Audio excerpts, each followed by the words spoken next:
Today, maybe you need to be reminded of why, as a youth pastor, you have the best job in the world.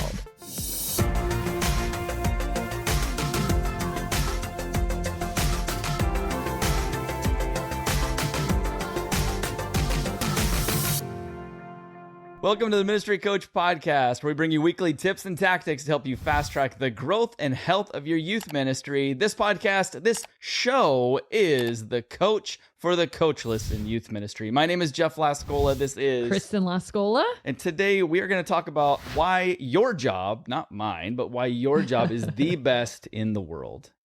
Yeah, that's a big statement. And, but I truly believe that. And I think sometimes as youth pastors, we can start to psych ourselves out a little bit. And especially around this season, I know I'm in the thick of camp planning and every little detail and phone call and text message and contract is like giving me anxiety. And I just want to get on the road so we can just get this thing done. I love camp, but it's a lot of work when you're the one in charge. And I think those are certain moments where a parent complains or a student complains, or you forgot a certain permission slip, or, like you have to redo something you've already done and it just seems like nothing's going right. You can start to think like, I don't want to do this anymore. A lot of moving pieces to get to camp. Yeah. And there are parts, and not just camp. So on a broader scale, sometimes we can just look at the details of our job and think, I have a really hard job. Why do I do this? I don't want to do this anymore. And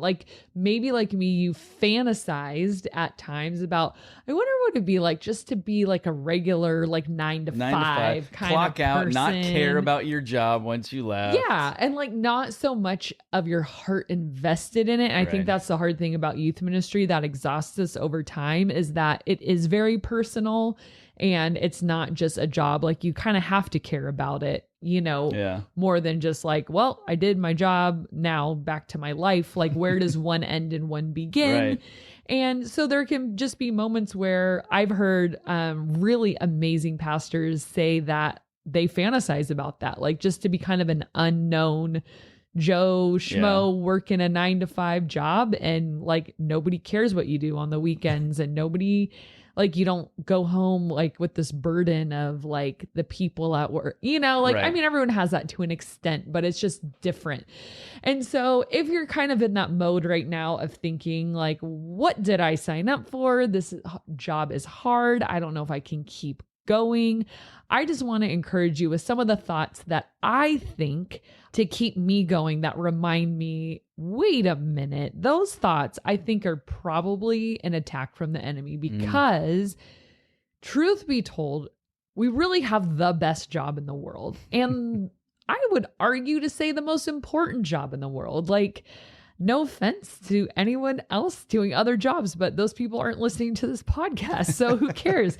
I really think we have the most important job in the world. So I have just 6 random thoughts of, if you're in that stage, I hope to kind of grab you by the hand, maybe pull you out of that slump of just the self-pity, the little discouragement encouragement episode. Yeah. So number 1, we are the truth tellers. And I mean truth with a capital T. We are the people who tell the truth. And it's the only message. The message that we tell week in and week out is the only message in the world that really matters. So teachers, God bless them. They're amazing people. I subbed for a little bit and I was like, dang, these people need to all be paid at least 6 figures, because this is a hard job. But those things that a teacher teaches they'll teach you some life skills, character lessons if they're one of those really great kind of teachers. But by and large, they teach you skills for this life.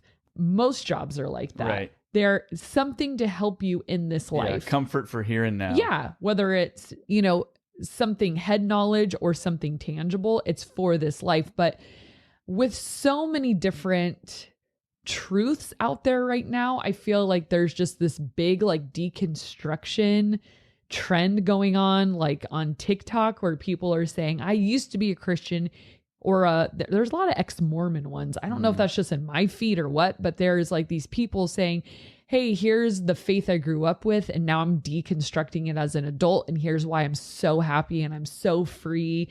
And the way they present this information to anybody, not just to young people, it's like, whoa, like that seems like you're the happiest, you're living your best life, you know, you're finally free from this burden of religiosity that was just taking away your freedoms. And now look at you, and you are just more woke, you know, and liberated from that. Liberated, and you are your best self and all this stuff. And it's this message that is very beautifully done, to be honest. You know, it's not like these bitter, angry people. They're just like, hey, we're doing great. And, you know, like, truth be told, though, I feel like a lot of people at any given point in their lives, if you say, how are you doing right now? A lot of them, great, good. This is the best I've ever been.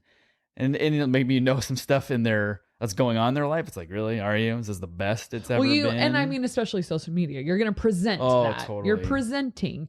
But and I feel like it's kind of convincing yourself too of the decisions that you've made. Right. And you kind of want the approval of everyone to say, because otherwise why put on social media? If you're just so happy with the decision you've made to walk away with the church, what does the rest of the world care? Unless you're thinking like, hey, you can too. I want you to know you don't have to be stuck in this awful whatever. But all that to say, they're not telling the truth. Like they're telling their truth that, hey, supposedly you're happier now, whatever. Maybe you didn't quite understand who Jesus was or what the gospel was all about, but you're not telling the truth. And I feel like whether you turn on the TV and watch the news or social media or just trying to even do your own research about some topic, like what is true? Like it's impossible to tell.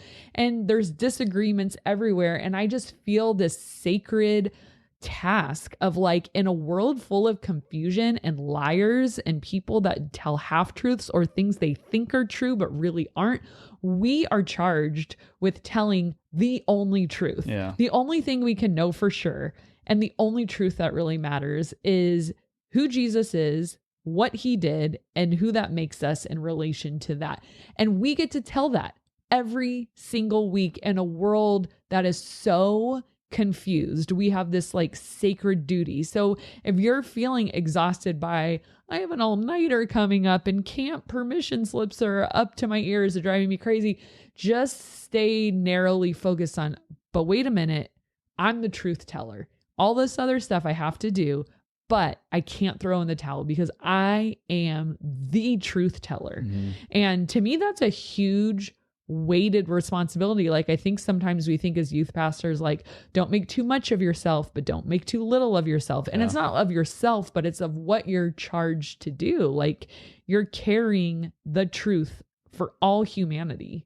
And I don't see that as like a pressure thing, a burden thing. I see it as like, whoa, I get to, like, what an honor. Like, why did he choose me? Okay, I'll do it, you know, and it's not easy. And I think that's why we feel that heaviness. It's not easy, but it's the most sacred task I feel like we could possibly do. Yeah. And you have an enemy that's looking to prevent that. Which, you know, most people probably don't have that in their jobs, that there's like this other spiritual element of, I'm going to try and take you down. Right. And we've seen it. We see ministry people fall, and I mean, all kinds of Christians fall. But when a pastor falls, it's public, it's hurtful.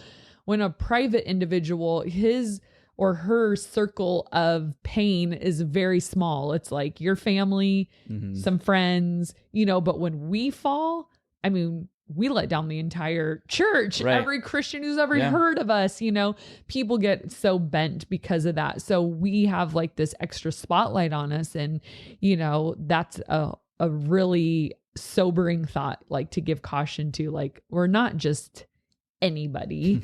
And the enemy would love to do that, to like make us look like fools, make the church look ridiculous. See what's the difference between them and the world. And so walk carefully.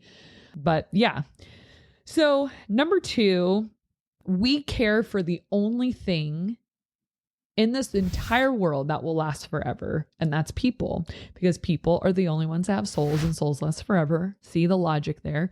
But that is a huge task too, is like you think of, okay, I could do another job and I might like it. I've known a lot of people who've left ministry for other jobs and loved it. And they're like making a lot more money and they, you know, are having a great life. They love it. And there's nothing wrong with that. And it's not that they're leaving ministry. It's that they're leaving paid vocational ministry. Yeah. All Christians are in ministry. Exactly. It's the priesthood of all believers. 100%.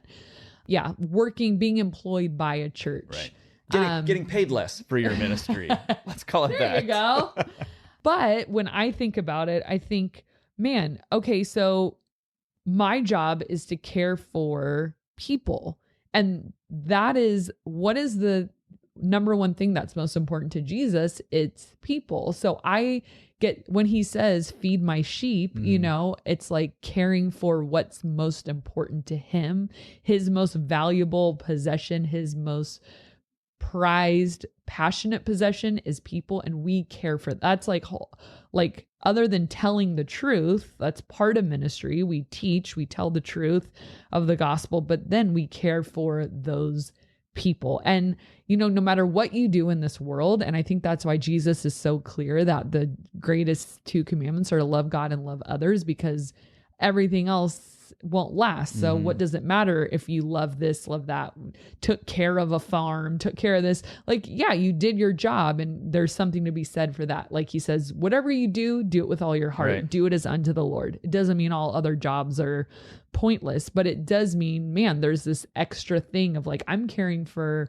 his most prized possession. And to me, that gives me motivation. Like, I got to keep going. I have to keep doing this. It's people are on the line. Souls are on the line.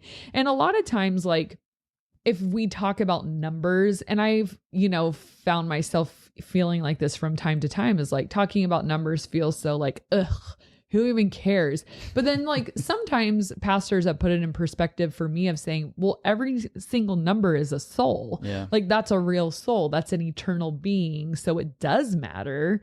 Now, is 500 more important than 5? Right. No. But when they put it in that perspective of like, that's a soul, that's a real eternal being. It's like, dang, okay, you're right. It's not just a number. That number represents something eternal, which, yeah. But there is a graph that shows number of students going to camp equals greater likelihood of posting that number on social media. I'd like for you to pray for my 10,000 students going to summer camp. I can't commit to that kind of prayer. That's too big. I will pray for your 5 students. I'm not praying for 10,000. No way. Each by name? Yeah, exactly. Give me a list. I want to know who these people are. God knows all of them. Can I just say those people, those students? We all have that little pride. It's never going to go away, right? Remember, pastors are insecure. We're all insecure, right? But I feel like pastors wrap up their identity in their job like more than certain like occupations. You know what I mean? Okay, we get to number 3. We get to fulfill the direct request of Jesus. So I already mentioned it before when he tells Peter, do you love me? Well, then feed my sheep. So this is evidence of our love for God. He says specifically to Peter, well, your love for me will be shown in how you care for what I love. And what I love is them. So feed them, care for them. And we see Jesus's heart for his followers, for his church, and wanting someone to tend to that while he's gone. And we're the tenders of that. That's what a pastor is. It's a shepherd. It's someone to care for and walk alongside people, to do life with people. And we draw from this well that is sometimes deep and sometimes not so deep, depending on where we're at in our own personal capacity. But that's a task that Jesus, you know, before he left, told his disciples, along with the Great Commission, go and make disciples of all nations, baptizing them in the name of the Father, Son, and the Holy Spirit. That's what we get to do as a job, is fulfill those final words of Jesus before he ascended, to say, I charge you with these tasks. Right. And the cool part is, like you were saying, Christians all over the place do this kind of thing. It doesn't mean if you're not a youth pastor, you're not doing it. But again, how cool. And like, sometimes it blows my mind. Like, I'm paid to do this. Like, I'm going to do it anyways. Might as well get paid. Like, for that to be someone's job. I don't know what Christians like 200 or 300 years would think about. Like, yeah, my full-time job is I do this for 11, 12, and 13-year-olds. Right. They'd be like, that's your job? Like, what on? Anyways, but it kind of blows my mind to think this is what I would be doing anyways. And someone is going to pay me to wake up thinking about how I can get junior hires to love God, know God, love each other, be in community, feel cared for, to be walked alongside. Like, I mean, and to play dodgeball. Which actually brings me to number 4. We get to have so much fun. Yeah. Like, sometimes I complain, like, okay, off the record, camp is hard for me. I know we did the whole episode on how to make camp more enjoyable because camp is hard for me. Like, I'm not a camping person. What? I know. No. Are you shocked? I'm very I love the outdoors. I really do. I love the outdoors, but here's what I want to happen at the end of that whole day. To go inside. Yes. I want to hang out with the kids. I want to raft. I want to play in the water. I want to hike. I want to be out in the beautiful creation. And then I want to go back to the resort and I want to be in my room by myself and eat some delicious food, get a good night's sleep, and do it all over again. It's the 24/7 that's hard for me. So it's not that I don't love camp. It's not that I don't love the outdoors. It's the 24/7 of no escape and being on that long. That's hard for me. I do it and I'm going to do it. I'll be fine. But regardless of my preferences, truth be told, we really do get to have a lot of fun. Like, hi, my job on Thursday is going to the beach for 4 hours and hanging out with kids and taking them to get ice cream and, chatting with people. I'm on the clock. And then, I'm getting paid to go on a week-long whitewater rafting trip in the beautiful California mountains and forests. Like, pretty epic. Yeah. And I'm like, I don't have to pay. I'm going on a whitewater. I'm getting paid. Like, that's pretty awesome.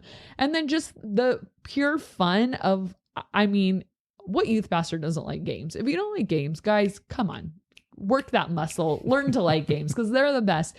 I mean, I can't tell you how much fun I have just playing Foursquare in my room with my kids, or a game of Anomia or Spoons or whatever it might be. Like, I just love playing and having fun with kids, and we get to do cool events and we get paid to go play laser tag and do all this stuff. And we call it ministry because because it's forming relationships and bonds and all that. But our job really is fun. Is it fun all the time?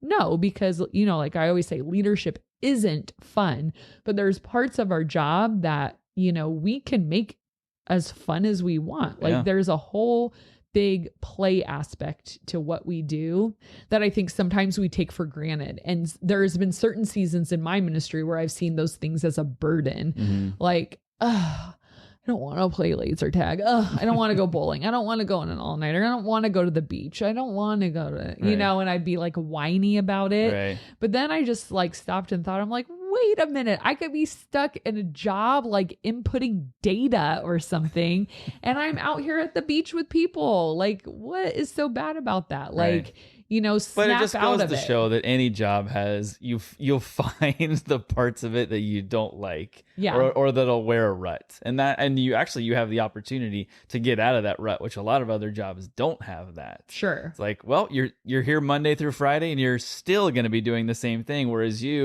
and we've talked about this, I think, in a previous episode, but if you're like, hey, I don't like overnighters, guess what? Don't do overnighters. Take a break from them for a year or two. Or 5. So you're going down number 6. Okay. Because maybe we could just jump over 5 to 6. They don't know the order. It doesn't matter. It's just written on my paper. But so we're gonna go with number 5. Winky.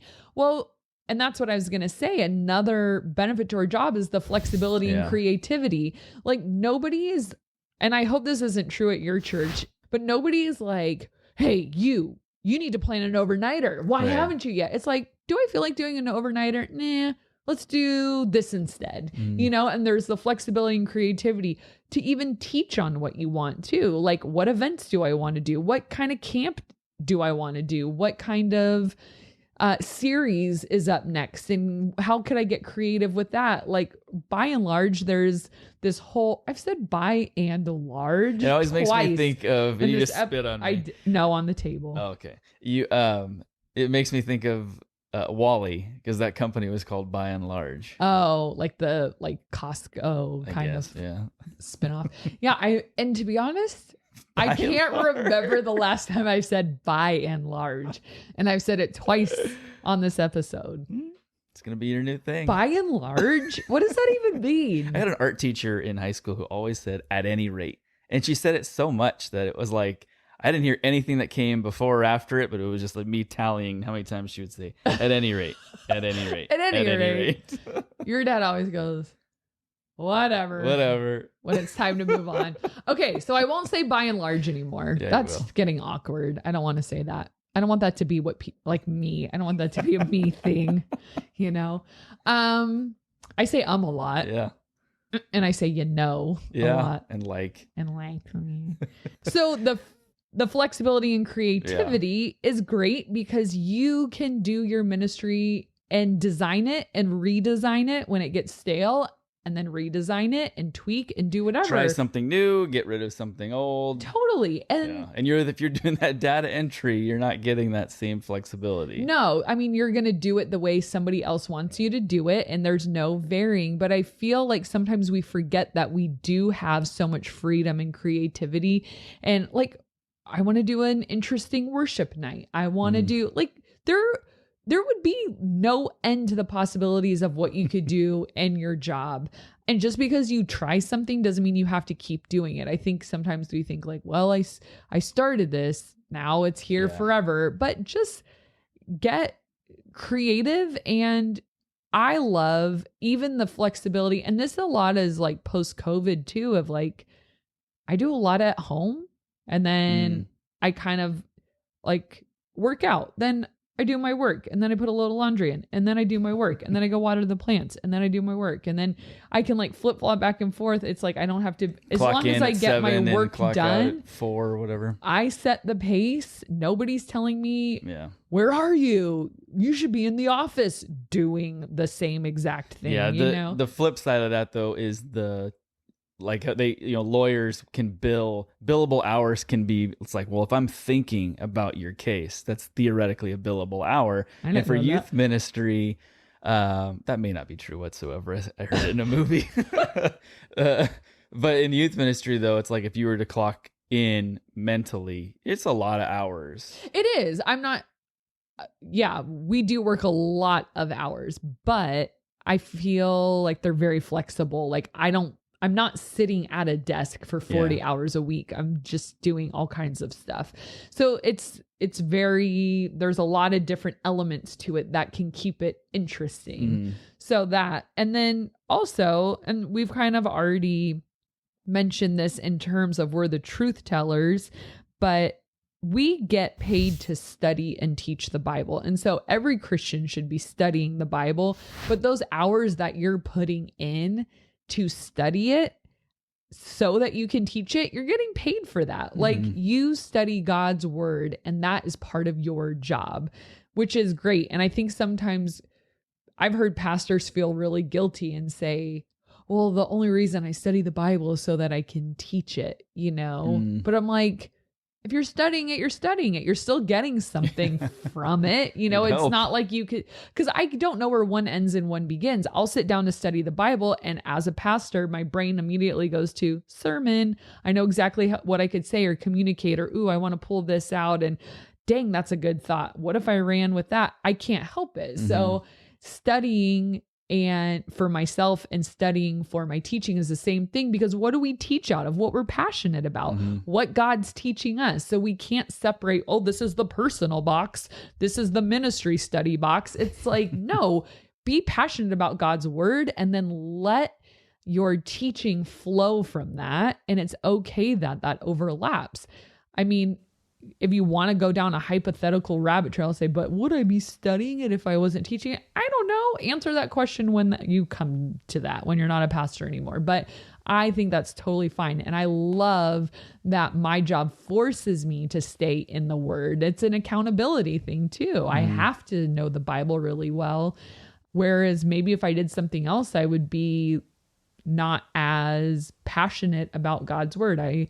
So my job is to get others to be as passionate about it as I am, to show them this is what God's teaching me and get them excited for it. I mean, that's huge. You know this statistic, I think, but the percentage of what you learn when you hear it and then the percentage of what you know or what you learn when you are teaching it, isn't it? Almost like one is if I'm hearing it, I learn like 10% of it, but if I'm teaching it, I remember 90% of it. There's so much I've learned about the Bible simply because I do have to teach it. So you like get deep in there. And you remember it and it sticks with you. Yeah. I mean, and little by little, like you figure we teach every weekend and then probably during the midweek and all of that, it's like that adds up to some Bible knowledge. Add that to number 7, you get paid to study the Bible, which is like... I said that. To study the Bible? Yes. You get paid to study and teach the Bible. It's like exactly... So you said it, and I only got 10% of what you said, but if I were to teach that, I would remember 90% of it. Wait, is that literally what the point? We get paid to study and teach the Bible. There it is. But it won't be there when I edit it out. Was that your last point, or did we get to the end? I don't know. That was, Okay, that was number 6. And you know what? I don't know if this sounds bad to say, but you know, like how I was saying, we do exactly what Jesus asked us to do. You know where he says, when you love the least of these, or sometimes I feel like junior hires are the least of these because people... For the general congregation, they would probably say so. For the general world, like people don't like that age group. And a lot of times people just don't like kids in general. Like I feel like sometimes like you get a group that's like, oh, I love little kids, you know, but very rarely do I hear someone go, oh my gosh, I love junior hires. Like just you. Once in a while, I feel like that happens. But if that is the least of these and people regard them as like, ugh, you know, like they're so disrespectful. They're so annoying. They're so weird. They're so this, but we can dedicate our lives to that age group. I'm like, dang, that's loving the least of these. That's what Jesus said to do. No offense if you're a junior hire. There's probably not any junior hires watching or listening to this. No, maybe. They're not. But you know I love you if you are. Just saying. Well, our question of the day this week actually ties in directly to this episode. Normally they're just totally random. But this would be, if your younger version of yourself had chosen your career for you, what would you be right now? I mean, I guess it depends how young you're talking. Well, is this like the first ever recollection you have of this is what I want to be when I grow up? Probably whatever is the funniest. Okay. Well, I have 2. I'll just tell you one. So when we first moved to California, I lived in Maryland when I was really, really little. My dad got a job in California and there was this restaurant. It was a fast food place called Carl's Jr. And I know they're not nationwide. I think Hardee's is the same thing. So why not call them the same thing? I have no idea. But there was a fast food place called Carl's Jr. and it was right by our new house, and it blew my mind because there was this thing on the menu called a Fiesta potato, and it was a baked potato that was like kind of made into a taco, almost like the beef and the salsa and the cheese and sour cream. And they were the best thing I'd ever eaten in my life. And I told my cousins and I told my parents, I'm going to work at Carl's Jr. one day, because that's where I wanted to spend all my free time, was at Carl's Jr. I wanted to just go there. And so whenever my mom would take us there, I just felt like this is the gonna be the greatest day. And I would tell them. So when my cousins would come to visit, they lived in Oklahoma, they would come out to visit, we would take them to Carl's Jr. And I would always tell them, we want to show you around Kristen's future place of employment. This is where I want to work. So every year they'd come out, I'd get older, and finally I didn't really want to work there anymore. And they'd just every year ask, do you still want to work at Carl's Jr.? Do you still want to work at Carl's Jr.? Yes, I do. But no, because they got rid of the Fiesta potato. It's not on the menu, and it hasn't been for many years. I bet you nobody even knows what I'm talking about. So. Oh, the party potato? Heck yeah, I do. The Fiesta potato. It was delicious. My sister, I think, actually chose this for me, but then it just got into my brain as, yeah, that's what I'm going to be. She, when I was very young, said that I was going to grow up and be the guy who holds the balloons at the circus. And I don't think I've ever even been to a circus, but I grew up thinking, okay, I could do that. So for a long time, that was what I was aiming to be. Wow. High aspirations. She really carved a path for you. She saw a gift in you. And she wanted to be an airplane sorter, which we haven't quite figured out yet what that means. But I consider that to be air traffic control, but oh, maybe. Like you're telling one plane come this way, one plane go that way. Whoa. I think that is what it was. She's not that. But she could have husband's been. A pilot. I mean, maybe because she tried to get into school and be an airplane sorter, and they're like, "That's not a major you can have." I give up then. Then I'll just choose to be a dental hygienist instead. Hey, we have one more thing we want to do. Maybe this will become a regular thing. Maybe this will be the one and only time we do it. But we would like to recognize some of you, our community, and we're gonna read a review that we've gotten on Apple Podcasts. So if you guys would be so kind to leave us a review, there is going to be a solid chance that we may read it here on the podcast and YouTube channel. If you haven't already subscribed to our podcast, please do so. And if you haven't already subscribed and pushed that notification bell on YouTube, we would really appreciate it. And that way you'd be up to date with every new video that comes out, every new podcast. So today's, for the first ever review, and this again is on Apple Podcast. This is from Kahuna Ben, who says, Kristen Lascola is a wealth of information. This podcast is a must-have for anyone involved in youth ministry. Blown away. Sorry, we blew you away. Thank you, Kahuna Ben. I noticed you didn't mention anything about me. I'm okay with that, but I'm just going to point that out. We all know I push buttons, and that's about it. No, thank you, You're Ben. I really valuable. appreciate that. I am. Yes, thank you, to Ben. some people. We love that. Words of affirmation are my love language. Yes, I didn't know if I want to say is my love language or are my love language. Words of affirmation, because you're saying words. So when you say are my love language, but it seems words of affirmation are my love language. But words people see it as words of affirmation is a thing. Anyways, you be the judge. Put it in the comments below. No, actually put it in the comments below what career you would have if your younger self had chosen it for you. Thank you guys so much for watching and listening, and please leave a review. We would love to hear from you. Talk to you next time.